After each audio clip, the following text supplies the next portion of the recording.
అది మావోయిస్టులకు కంచుకోట ప్రాంతం. చాలా ఏళ్లుగా బాహ్య ప్రపంచానికి సంబంధం లేకుండా ఉంది. అయితే కేంద్రం చేపట్టిన ఆపరేషన్ కగార్తో ఆ గ్రామంలో ఉషాదయం మొదలైంది.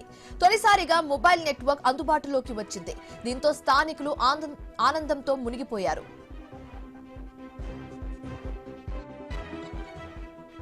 కొండపల్లి గ్రామం మావోయిస్టులకు అడ్డా. ఇది ఛత్తీస్గఢ్ బీజాపూర్ జిల్లాలోని మారుమూల గ్రామం. చాలా ఏళ్లుగా అభివృద్ధికి నోచుకోలేదు. దీనిపై సర్కార్ దృష్టి పెట్టింది. ఇటీవల ఫార్వర్డ్ ఆపరేటింగ్ బేస్ ను భద్రతా బలగాలు ఏర్పాటు చేశాయి. ఈ కీకారణ్య గ్రామంలో మొబైల్ సేవలు రావడంతో గిరిజనులు ఆనందంతో మునిగిపోతున్నారు. డాన్స్ చేసి సెలబ్రేట్ చేసుకుంటున్నారు. కొండపల్లిలో మొబైల్ నెట్వర్క్ అందుబాటులోకి రావడం హర్షణీయమన్నారు ఛత్తీస్గఢ్ సీఎం విష్ణుదేవ్. ఇది కేవలం కమ్యూనికేషన్ ప్రారంభం మాత్రమే కాదు, విశ్వాసం, మార్పు, కొత్త అవకాశాల శకనానికి ఆరంభమని సోషల్ మీడియా వేదికగా వెల్లడించారు.